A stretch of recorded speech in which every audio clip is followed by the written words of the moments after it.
বিধাননগর পৌর নিগমের অন্তর্গত লালকুঠি পার্থনগরী নেতাজি সংঘ তাদের ৪৪তম বর্ষে শক্তি আরাধনায় সমাজের অসহায় মানুষের পাশে দাঁড়াতে অঙ্গীকারবদ্ধ হয়েছে।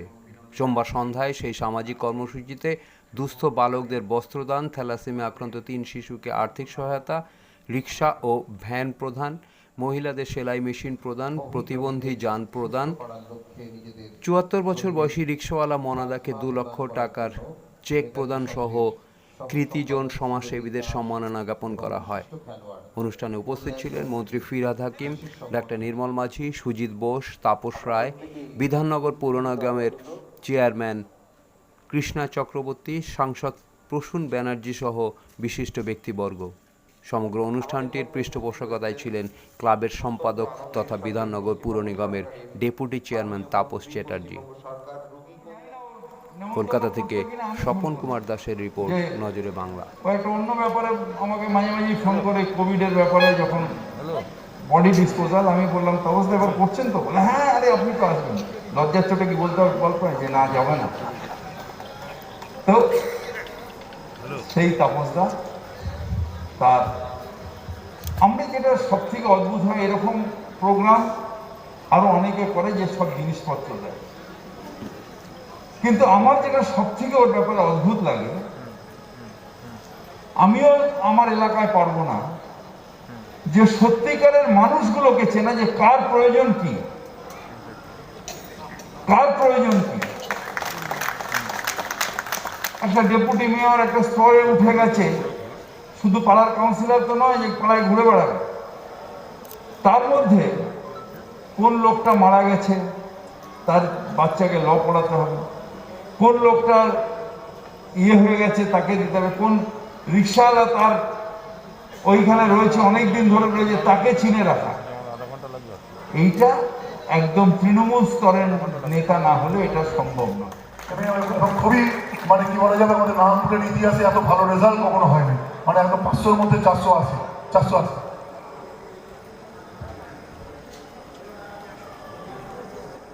আমার জীবনে প্রথম রিক্সা ওনাকে দিয়েছিলাম, তখন আমার বয়সে বোধহয় 21-22, কালী পুজো করি 44 বছর আগে রিক্সা দেওয়া শুরু করেছিলাম ওনাকে দিয়ে। উনি খুব ভালো মোহাম্মদ রফির গান গান, গানটা এমনভাবে গান যে যখন বাবরি মসজিদ ভেঙেছিল তখন মিলিটারি বাহিনী কারোকে অ্যালাউ করছিল, এই লোকটিকে অ্যালাউ করেছে। হিন্দু মানে গায় না মুসলমান মানে গায়, গান গাইতে গাইতে রিক্সা নিয়ে যায়, ওর মনের পানে গান, এবং দেখুন জীবনে কোনো জুতো পড়েনি। এরকম একটি মানুষ ৭৪ বছর বয়সে তো রিক্সা চালাচ্ছে।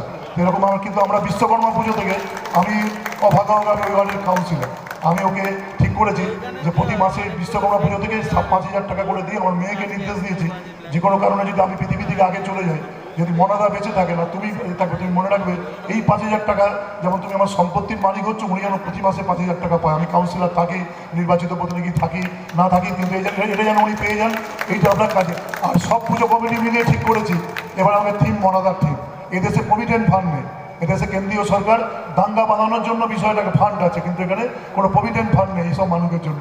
এজন্য আমরা একটি সব পুজো কমিটি এক জায়গায় করে ২ লক্ষ টাকার একটি তাকে দিচ্ছি, তিনি এটি ব্যাংকে রাখবেন, আমরা ক্লাবের পক্ষ থেকে ব্যাংকে রাখবেন। মাসে মাসে তার যা দিয়ে সংসার চলবে, এটা দিয়ে এতদিন নারায়ণপুরে সেবা করেছেন। আমার নিজের ঋণী দেখুন, আমার বাবা চলেছেন, আমার মা চলেছেন, আমার স্ত্রী চলেছেন, আমার মেয়ে চলেছেন, মঞ্চে আছেন, তার আমার নাতনি সে চলেছেন। এত প্রজন্মকে একটা মানুষ রিক্সাটা নিয়েছেন। এসব মানুষের জন্য বিষয় এইটাও আমি ববিতাকে অনুরোধ করবো এই চেকটি মনদার হাতে তুলে দেওয়ার জন্য। সবাই জোরে হাততালি, একজনও থাকবেন না যে হাততালি দেবেন না। এটা মনদা আমাদের অত্যন্ত প্রিয় মানুষ। মনদা বসুন। অত্যন্ত সুন্দরভাবে প্রত্যেক বছর অনুষ্ঠান করে।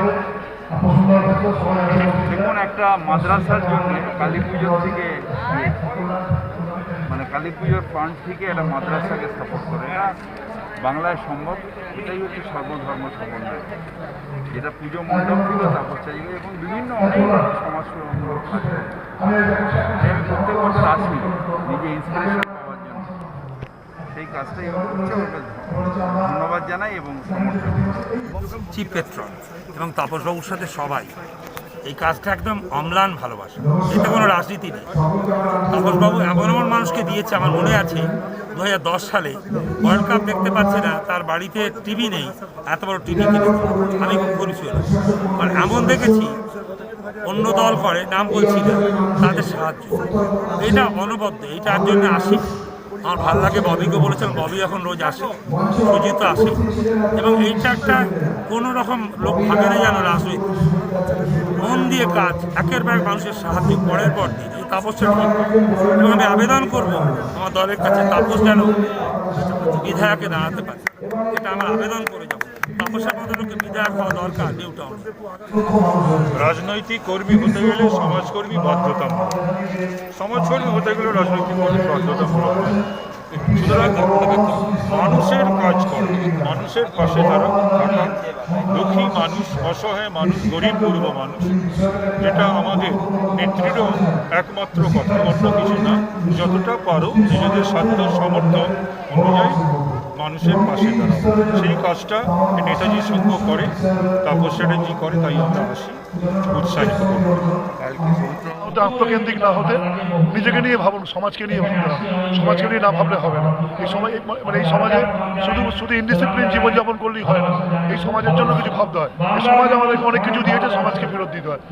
আমি জনপ্রতিনিধি হিসেবে বলি, হিন্দুরা বলে ভগবানের ঋণ শোধ করা যায় না, মুসলমানরা বলেন আল্লাহর ঋণ শোধ করা যায় না, হিন্দু মুসলমান উভয় বলেন পিতামাতার ঋণ শোধ করা যায় না। আর আমি নিজে বলি, একজন জনপ্রতিনিধি কখনো জনগণের ঋণ শোধ করতে পারে না, জনগণের কাজ করে তার ঋণ শোধ করতে হয়। যখন যেরকম আমাদের ক্ষমতা সেই অনুযায়ী আমরা এই পুজোটা করি, এটাই মানুষের পুজো। আমাকে ধর্মগুরু বলেছেন, যে ধর্ম বিধবা মায়ের চোখের জল বোঝাতে পারে না, যে ধর্ম ক্ষুধার্ত মানুষকে খাওয়াতে পারে না, সে ধর্ম আমি করি না। আমি তারই সমর্থন। আর হযরত মুহাম্মদ বলেছেন, পাশের লোকটাকে না খাইয়ে হজ যাত্রায় গেলে হজ যাত্রা সফল হবে না। আমি মূলত স্বামী বিবেকানন্দ এবং হযরত মুহাম্মদের ভক্ত। এই জন্য আমার কাছে মনে হচ্ছে যে এই কাজটা করার দরকার। পুজো থাকবে, সেটা মানুষের সারা বছরের অ্যাক্টিভিটিসগুলো তুলে ধরা হবে। আজকে শুনে এইখানে এলাকা জুড়ে একটা আন্দোলন তৈরি হচ্ছে। এই কাজ করেছেন সারা বছর ধরে আমরা যে কাজগুলো করি এটাকে তুলে ধরছি। কতজনকে রিক্সা বা এইগুলো ভ্যান দেওয়া? রিক্সা ধরুন 20-25 জনকে রিক্সা, ভ্যান, সেলাই মেশিন, দুস্থ মানুষের বিষয় পীর সাহেবকে বিষয়গুলো করা, দুস্থ ছেলে তার লড়াই করছেন, তাকে আর্থিক সহায়তা দেওয়া, হ্যান্ডিক্যাপকে আমার মুখস্থ নিয়ে আমরা এত কাজ দেখছেন, আপনারা দেখছেন। এবং এখনও তো আমাদের অনেক মানুষ বসে আছেন, তাদের সবাইকে থ্যালাসেমিয়া বাচ্চা দিনের পর দিন বছর, এমন থ্যালাসেমিয়া বাচ্চা আছে 3 বছর বয়স দিয়ে শুরু করেছি, 15 বছর বয়স হয়ে গেছে, বাচ্চাটা বড় হয়ে গেছে।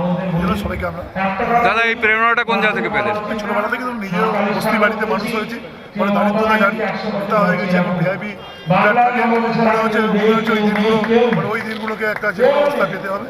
ছোটোবেলায় বস্তি বাড়িতে বিষয়গুলো করেছি, পায়খানা দিয়েছি লাইন দিয়ে, ফলে এই বঞ্চনাগুলো কেমন হয় গরিব মানুষের, এটা গরিব মানুষ না থাকলে বোঝা যায় না, এটা বোঝা যায় না। এটা